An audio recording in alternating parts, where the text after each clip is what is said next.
Demanding relevance in the face of superior forces. This was originally published on Star City Games on November the 10th, 2006, by Mike Flores. You will knock over liquor stores and leave cars full of empty cardboard boxes on bridges and in tunnels. You will jump the turnstile in the subway and run past security at the check-in counter. You will throw red paint on granite lions and draw your fingers through wet cement, noticed but never, ever caught. You will steal the glasses off the nose of the local librarian and pour water in the sixth grade teacher's potato chips. You will do anything that you possibly can, make every noise and exaggerate every motion to distract the authority figures from what is really going on. You need time, and to get that time, you need them to not kill you. All war is deception, even this one. You will be a cardboard ninja and a digital assassin, distracting the enemy from anything that matters with everything that doesn't. And when you're done, when you've spent your last card and his mana is tapped even though he's convinced that he's won, you'll tap out Hellbent, point and click, and he'll go down muttering about how lucky you were to top deck. Put simply, you will learn the most important lesson you possibly can in the quest for dominating a game of Magic. No lies. Never play defense, always attack. Even when you retreat, you attack. You understand? There you go. Now you're playing chess. Lawrence Fishburne in Searching for Bobby Fischer. In 1999, I watched my best friend Al Tran botch a match for top 8 of a Washington, D.C. area PTQ. He made a series of plays born of what would eventually call the misassignment of role, and while bad for Al Tran, were ultimately great for Magic. You see, his decision to hold the swords to plowshares and wait to lightning bolt that first turn Jackalpup became Who's the Beatdown. Recently, I got a chance to watch Evan Irwin's top 8 match against a Blue-Red Tron Wildfire from the quarterfinals of the 2006 Tennessee State Championship. If you haven't been watching Evan, you are missing out on some of the best content being produced for Magic, especially free Magic, today. I don't often agree with Mr. Orange's process or conclusions, but to deny his effort and passion would be a greater error than he has ever made on camera. You can watch that state's top 8 match here. That second game really is painful, isn't it? This match is about chafing and trying to fit something somewhere that is too big or too small. A great theologian once said that when you apply the wrong tool to a job, you not only fail in completing the task, you foul the tool. Our Mr. Orange never had a shot, it seems. The captions of the video indicate that he should have sideboarded in Sacred Ground, which, I think, got me thinking in the direction that culminated in this article. Clearly, there was something wrong with Evan's sideboarding process, it felt. I went to his deck list and, no Captain Tickles? Every week he's ranting about Captain Tickles and Captain Tickles that and Captain Tickles this, and where are your mother-loving giant solifuges, Evan? For the benefit of the 2024 audience, a giant solifuge is an insect for 2 gruel. It is a 4/1 trample haste with shroud. So, 4 power, 4 casting cost, haste, trample, can't be targeted by removal. And it's, ticklish. So Evan used to call it Captain Tickles. Back to 2006. Clearly, there was something wrong with Evan's sideboarding process. Mr. Orange never had a shot. I went back and scoured the archives for Richard Feldman's PT Honolulu deck. Richard had qualified with one of the best-built PTQ decks in recent memory. He took Antoine Rouel's LA winner and somehow made it 1,000,000 times better without disrupting the core incentives to the deck.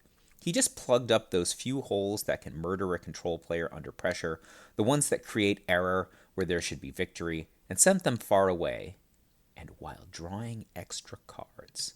I was dying to see what this bold new deck designer was going to bring to Standard. And Richard will tell you that when we met, I was disappointed. This is his Enduring Ideal deck from Pro Tour Honolulu in 2006. He finished in 335th place. Lands, 4 Tender Icebridge, 8 Plains, 4 Attica Wastes, 3 Boseiju, who shelters all, 2 Shivan Reef, 4 Steam Vents. The spells, 1 Genju of the Realm, 4 Wrath of God, 4 Felwar Stone, 4 Peer Through Depths, 2 Form of the Dragon, 1 Ivory Mask, 2 Seething Song, 1 Zur's Weirding, 1 Confiscate, 4 Enduring Ideal, 3 Faith's Fetters, 4 Telling Time, 4 Izzet Signet. And his sideboard. 3 Hinder, 1 Bosiji Who Shelters All, 4 Mana Leak, 1 Blood Moon, 1 Dream Leash, 4 Lightning Helix, and 1 Privileged Position. I was willing to buy his main deck changes to Akira Asahara's World's Top 8 deck. Fine. People test their main decks. The thing that killed me was his sideboard. When I saw all those reactive cards, I told Feldman, quote, the Japanese would have boarded into a whole new deck with those 7 slots. I'm pretty sure they would have. You see, Richard had what I can only assume was an unanticipated problem. He was playing a hybrid combo control deck that was really good at controlling certain aspects of the game against one segment of the population. Let's say stock Boros, and probably bad Gruul decks. And could ace many but not all control decks with Bosiju. He could accelerate to the endgame and at least theoretically win, and win big when his Enduring Ideal went epic. The problem was that the mode deck of Honolulu was a black-white mid-range deck. This deck could attack his endgame plan in much the same way an Innocent Blood will sometimes the all-in Psychotog, which post-upheaval is supposed to be a winner. Winner. Chicken dinner. Like a cockroach. These pathetic, underpowered black-white decks could just point a Mortify at whatever enchantment, and Richard would have nothing. Literally nothing to say about it, save to find some hopefully complementary enchantment, which could be translated in the chafing idiom as, quote, drawing 1 card per turn, end quote. Just like the other guy. Some of the black-white decks, and this is where it gets really bad, as some of the Sporos and Gruul hybrid Zoo decks joined in, could even blow down his house of cards with their Proto-Ronum Unicorn 2-drops. The misery didn't end or even begin there. Many decks, including more mid-range black-white or beach house decks, and certainly the black-white creature decks sideboarded, could fight Enduring Ideal with Cranial Extraction. This was a 4-7 fight on the mana, which under pressure is more like 1-8. That is quite miserable if you're the guy who has to protect a 7 while getting beat down. There were 1,000,001 bullets pointed at the S-shield on Richard's chest. He was dead, sure that some of those were kryptonite tipped. I just hated those counterspells. It's probably not fair, but I was disappointed in Richard. He had really impressed me when he qualified, and I just hated those counterspells. They were wrong for so many reasons. He wouldn't have them consistently enough to protect against Cranial Extraction. Not if it were being set up with Castigate, or if his mana were tight, and post-Epic they weren't protecting his enchantments anyway. Even if he was the favorite in the first game in the Abstract. And it's not clear he would be, though his deck was certainly capable of some power. It seemed like he had no real vision as to how he was going to win while the opponent knew exactly where his beams were going. I just hated those counterspells. Most recently, Anton Goldblatt, whom you may remember as the master of the masterpiece, whom I had actually just met at Connecticut Regionals last spring, was dead set on playing Kobe Glare at States. This made no sense to me. I figured the most popular deck of States was going to be Solar something. It didn't really matter which, especially with 2 of them, which meant that even if Anton made top 8, he'd need a lucky path, and then need to dodge the numerous compulsive research-driven mortifies in the top 8 to win. Before you hit, quote, talk about this article in our forums, end quote, please keep in mind that despite Green-White Glare's popularity in top 8s, there is not even one reported event on MagicTheGathering.com where a first-place Glare deck beat the Estonian colors in the finals, whereas there are multiple top 8s where Solar Flare or Solar Pox took out Glare in the finals. Despite his success with Green-White Glare on Magic Workstation, Anton realized, perhaps too late, he was a dog to black-blue-white mid-range control decks, and made a kind of odd decision to my mind. He sideboarded Return to Dust. Return to Dust? Really, Anton? For the benefit of the 2024 card, Return to Dust is an instant for 2 white, and it says exile target artifact or enchantment. If you cast this spell during your main phase, you may exile up to 1 other target artifact or enchantment. Looks like a 4 casting cost disenchant that is sometimes 2 disenchants for literally twice the cost of a disenchant. Back to 2006. The theory was that he had lost to it online.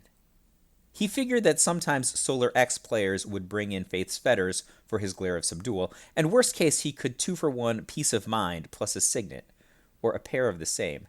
Evan's 2 Sacred Grounds never play defensive. Richard's 7 counterspells never play defensive. Anton's Flare Fighting Plan of Return to Dust never play defensive. They all had one thing in common. They gave up the single most important element of winning a game of Magic. When the pull quote on the front page said, quote, "This article contains the single most important lesson you can possibly learn in terms of skillfully playing Magic the Gathering," end quote, it wasn't kidding. This is something that Zvi kind of figured out during the Grand Unified Theory at Brainburst, and I am only really learning and utilizing today. The force of our personalities shapes reality. In the context of a Magic game, whichever player's reality is more powerful will dictate the pace and many times the result of the game. The interplay between opponents is usually unspoken. The vast majority of the time, one player will never even be aware of what is important in a game. That doesn't change the single most important element to the outcome of the game. Somebody will determine the course of events. You'd best hope that somebody is you. Remember the old Poland and Finkel quotes about focusing on what matters? You can't even make the right plays. Concentrate on the few things, quote, that matter, end quote, if you don't know what they are. A sad majority of the time, you can even dictate what those things are, but choose not to. When I won New York States 2 weeks ago, I came armed with a solid, if not unbeatable deck, and a reasonable understanding of the game plans I needed to beat the various sorts of opponents, but also a quiver of trick arrows that would make Ollie Queen blush. I had my boxing glove arrow, magnet arrow, blunt-headed arrow, and a stack of armor-piercing mother lovers that always aimed for the heart. All war is deception. The trick of the best endgame decks, and this girl certainly qualified the Week of Champs, is that they play for a specific finale, usually Hellbent Demon Fire, but scatter the opponent's attention in 100 different directions on the way. When I was innovating Karstenbot Baby Killer, I actually took copious notes and even dozens of screenshots of my Magic Online games. I wanted to record specifically when my opponents were wasting mana and cards on my middle turn Oran Vipers and Stalking Yetis, or how often Wreak Havoc was better than any other land destruction spell, which was usually, by the way, versus the last turns, the turns after I had been dominating with 6 or 7 1/1 elves in the red zone, when it came to angels and dragon legends and tapping out or allocating big turn sorceries, and I'd flip over Demon Fire. All war is deception. The prestidigitation of Karstenbot was that the opponent thought he was playing against a land destruction deck, or a snow deck, or some stupid green-red deck, and never really understanding how and why he was losing. The scrying sheets would keep me in the game against blue, and the elves would allow me to distribute threats, even little ones, at a pace that would keep my opponent's mana tapped, so that he couldn't just blow me out with his cards, invariably more powerful in the short term. I was knocking over liquor stores and leaving cars full of empty cardboard boxes on bridges and tunnels. I was jumping the turnstile in the subway and running past security at the check-in counter. I was throwing red paint on granite lions and drawing my fingers through wet cement. I was stealing the glasses off the faces of local librarians and pouring water in the 6th grade teacher's potato chips. I was doing anything that I possibly could, making noise and exaggerating every motion to distract the authority figures from what was really going on. I needed time, and for me to get that time, I needed them not to kill me. Sure, theoretically, someone will be blown out by an unchecked Oran Viper. Sure, it is convenient when you can burn the wings off an Angel of Despair and send her bald head plummeting to the snowcaps with a single red mana. But at the end of the day, all those plays, even managing the opponent's court hussars with a relentless Stalking Yeti, or resolving some clever instant while the sensei's defining top flip is on the stack, were just about buying time, flipping over more and more snow-covered mountains with scrying sheets, until I could point and click with no cards in hand. The beauty of Karstenbot was that I knew what was going on and played for a very specific endgame, maybe 10 turns out, and had the tools to distract 100 Solar Flare players from what really mattered, long enough to get my endgame online. This was possible, only possible, because I knew what I wanted to happen and had those tools to facilitate the game plan, in this case via trickery. With other decks, you might use different tools. In other matchups, you might just want to trade as long as you can trade with value. Presumably, if you trish on every exchange, you get to go home with one of 16 available prom queens at the end of the school dance. This girl fought a very similar middle to end game sequence to Karstenbot. With this girl, we would let the opponent have his Circle of Protection red, let him think the match was about defending his life total, and then blaze for 15 right through the key enchantment. Turnabout is, of course, fair play. In the green-white glare matchup, I have/had no idea what the pre-champ's opponents thought the matchup was about. I'd let them do whatever they wanted, content in the knowledge that if they played their baseline plan, I basically had the better version of every card. They'd have a 1/1, okay, you got me. I wouldn't care. They'd have a 3/3 for 2 mana, I'd have a Lightning Helix for it. They'd have a 3/3 for 2, I'd have a 3/4 that attacked and scared those 3/3s off. They'd have a 4/4 that gained life. I'd have a 4/3 that gained life with First Strike. The problem that most Glare players had was that by going through the motions on their cards, playing what they drew without direction, they were playing essentially to lose. Sure, they might win sometimes, but only if I were equally Hamlet in my game plan, in which case they'd just trump with whatever percentage of games they'd have a vastly better draw. Sure, they had an ace with Glare of Subdual, but honestly, that was it. Even so, I'd have Wrath of God, which in the right combination of cards was a spicy little joker. In the sideboarded games, they'd either offer more of the same or focus on that ace. The beauty? Quote, all war, end quote, hasn't ceased being deception or anything. Let them think the matchup is about their Glare. Let them fight for it. Let them play around Mana Leak. Go along with it when they slump at your Lightning Helix. Let them try to get a creature advantage, and then at least try to stick the 4. Then show them Fortune Thief. In this case, in most cases, Fortune Thief becomes the trump. It goes beyond the cards, beyond being the best card or more relevant card. Fortune Thief is the game. The opponent who has either gone through the motions the entire time or tried to stick what he assumed would be a lethal Glare of Subdual, or has or had at champs, in most cases, no outs. He played the wrong game. You dictated terms. He never got the memo. But you know what?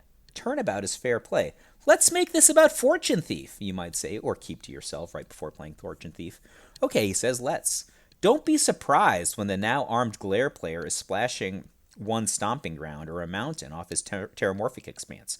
Don't be surprised when the informed Glare player has at least serrated arrows in. Maintaining relevance and dictating the course of events is not a backseat process. It demands constant innovation. It demands attack, even if it is not always conventional attack. Even when you seem like you are retreating by playing an ostensibly defensive card, it is about attack. You are attacking his resources, ideally invalidating his path to victory. Okay, back to the action. In the case of Richard's deck, I really respected his core game plan, but I just hated the solution he took with his sideboard. In my mind, he was letting the opponent dictate the course of events, and then hoping that he would draw incrementally better. He really didn't have a better possible path, by the way. He just had to draw his counters before they drew their cranials, and late game hoped that his enchantments would stick. To me, in Honolulu, this was like the opposite of what we were trying to do. Osip was riding day one like a perfect wave on Waikiki. Clearly, he had the second best starting 60 of the tournament behind Heezy, and that sideboard was just gravy. In Honolulu, Osip's philosophy was that no one was doing anything comparable to Kiga or Moloku, so he might as well tap out. He had a degenerate mana base and the most powerful cards in the tournament. For those few decks that had scary game plans, the one that could disrupt his mana base before his engine was online, or could kill him with a single sequence, he was like some kind of atomic ninja. Joe Black had a blazing Wakazashi that could light up all of Tokyo, but come at an angle in the dead of night so that no one would see it until the city was engulfed. Remember that in March, players were salty that Giant Solifuge was not a 4/3, and certainly didn't expect it from the, quote, Tinker deck of the format. He was crashing through the red zone on turn 4, when the other guy was tapped for Kodama's reach, and would run it like Countersliver, never in control, but behind those remands and leaks, also never losing. In the mirrors, he was burgling and completing his Tron while the other sap was stuck on Dimir Signet, and dropping his bombs and spreading his mana base like dem legs. For a deck with Izzet Signet, 7 random counterspells just weren't doing it for me. Yet, I respected Richard's game plan. I respected his core competence against Boros, especially when we proved that deck the best beatdown deck in Standard through the last half of the Team PTQ season and into the championship season. I respected his array of creature elimination and life gain and decided those Bosijus probably had something productive to do. The main problem was that his endgame was so one-dimensional that even if he got to it, the right bullet would tear a hole through his armor and send his heart into 1,000 pieces. Our solution was to attack. We were a defensive deck that attacked. Wrath of God is good against Black-White. Faith's Fetters is passable. What about Loxodon Hierarch? Richard's endgame was aces. Great. The problem was that under pressure, he'd sometimes have nothing but mana acceleration and essentially no choice but to try to win. Sometimes aces get cracked, especially when you leave them cards to play. What if we moved forward, attacked, and attacked with hierarchs and dragons and presented threats, resolved gives ungiven, basically made life hell for the other guy's defenses, and then, only then, after we had spent his hand and flung it like a sopping tissue into the dirty sock pile, would we spring the enduring ideal? We ended up with a pretty awesome multidimensional deck that was as strong or even stronger against aggro decks. Basically the best deck against True Control, surprisingly effective against Vorentron Wildfire, admittedly a dog to Heartbeat and Annex, neither of which were being played, and utterly dismal against Solar Flare. Unfortunately, we kept it under our hats exactly long enough to coincide with 1 week paramount of Solar Flare's paper popularity, but damn if that deck wouldn't have murdered in Honolulu. Aggro Ideal. This is like my favorite deck of all time. One of them. It's really good. The creatures. 4 Sakura Tribelder, 3 Yosei the Morningstar, 4 Loxodon Hierarch. The spells. 4 Sensei's Divining Top, 4 Wrath of God, 4 Kodama's Reach, 3 Give Sun Given, 1 Form of the Dragon, 1 Zur's Weirding, 1 Confiscate, 3 Enduring Ideal, 3 Faith's Fetters, 1 Life from the Loam, 1 Debtor's Knell in the lands, 3 Brushland, 4 Forest, 3 Plains, 1 Bosiju who shelters all, 2 Island, 1 Okina Temple to the Grandfathers, 1 Mirren the Moaning Well, 4 Temple Garden, 2 Vitugazi the City Tree, 2 Ghost Quarter, and the sideboard, 1 Confiscate, 1 Faith's Fetters, 2 Life from the Loam, 1 Debtor's Knell, 4 Condemn, 2 Ghost Quarter, 4 Simic Sky Swallower. The difference between our game plan when Black-White went to its places of power and Richard's blueprint was that we never let them dictate the pace of the game. They had cards, which should have been good cards, and they had a plan, which should have been a great plan in Game 1.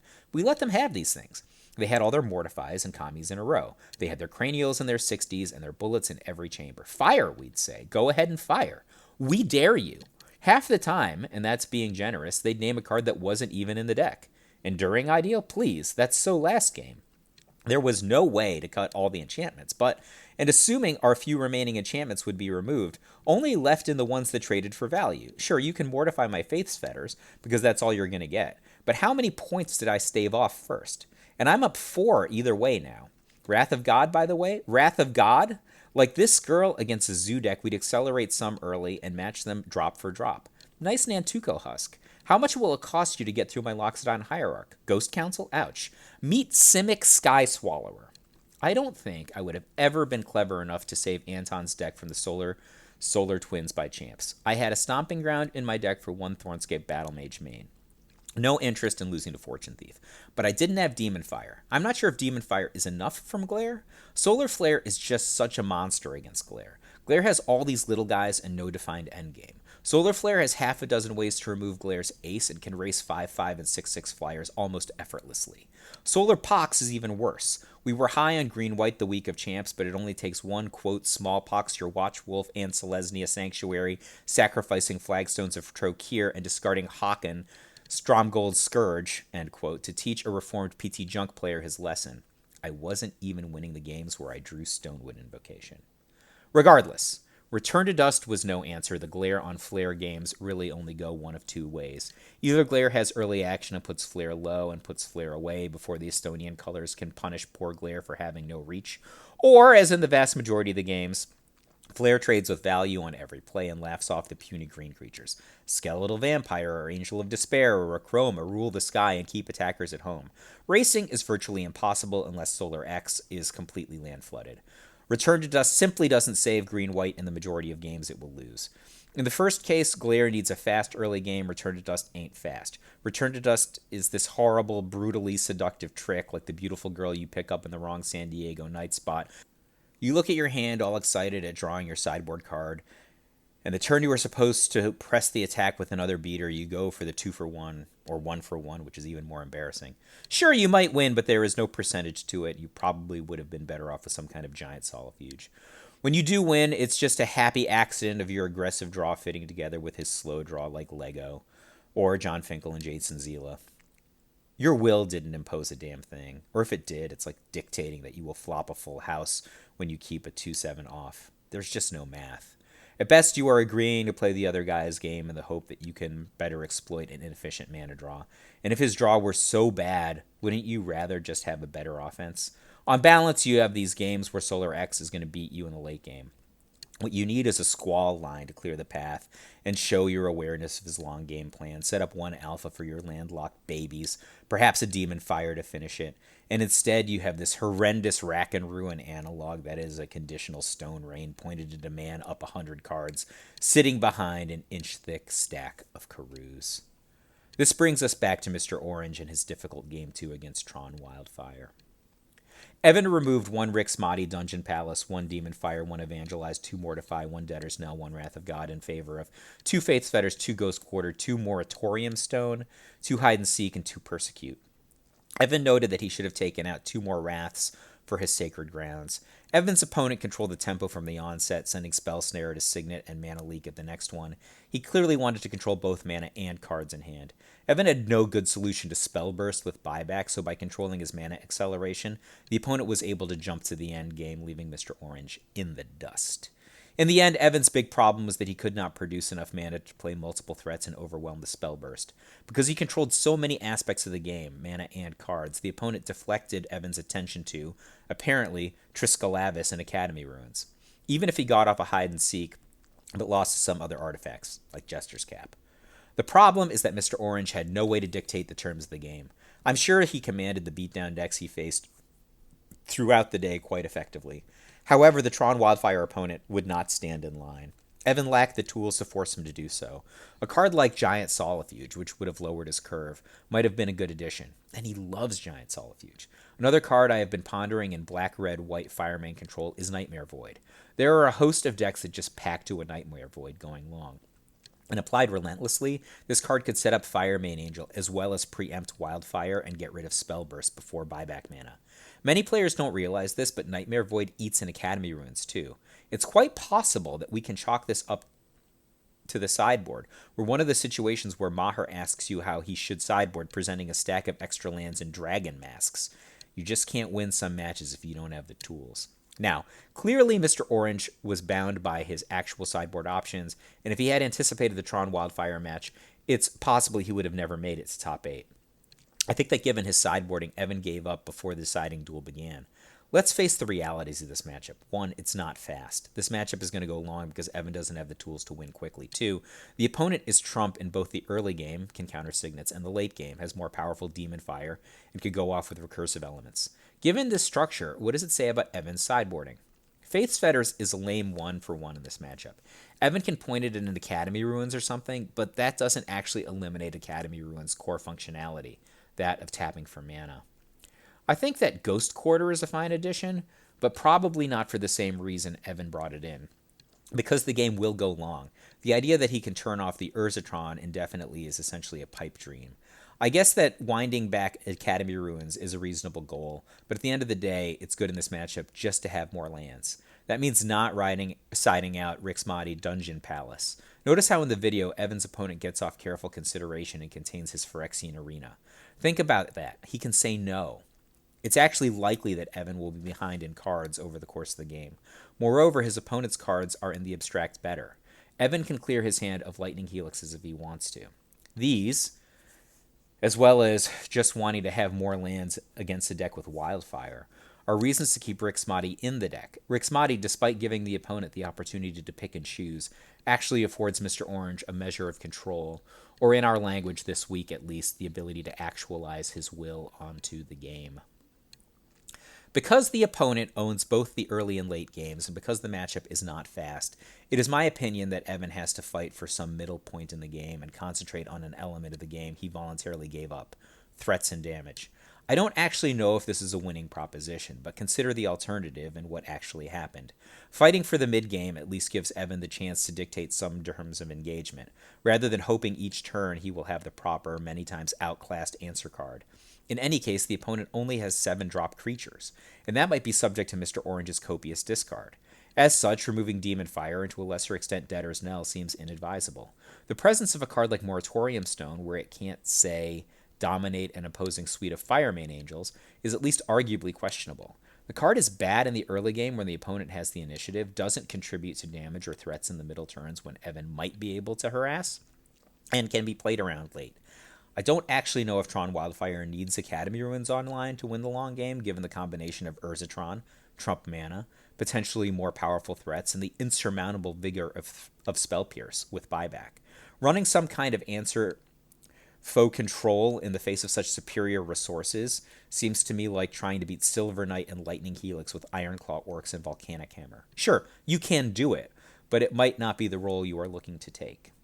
In case it was not clear over the course of this article, the players I discussed, Evan, Richard, and Anton, have my respect or admiration, and pointing out any of their potential shortcomings was in no way intended to vilify or marginalize them, any more than I am trying to damage my own reputation when I point out the mistakes that I make in tournaments. I'm a firm believer in the idea that we learn best from mistakes, especially so that we don't make the same ones repeatedly. And I think the sideboards discussed here together serve as a good backdrop for the idea this article was trying to communicate. The ability to command the path that a game will take, to dictate the terms of battle, is ultimately the most important, and one of the least discussed branches of Magic theory. We need only look at the offensive transformations of Morey's Ghazi Glare deck, Kenji's Blue-Red-White Lightning Angel Reanimator, or the Tokyo Lightning Axe Dragonstorm swap to see how surging Japanese have run with deception, dictation, and ultimately domination hand in hand. May your opponents consistently side out creature removal against your prison decks. Love, Mike.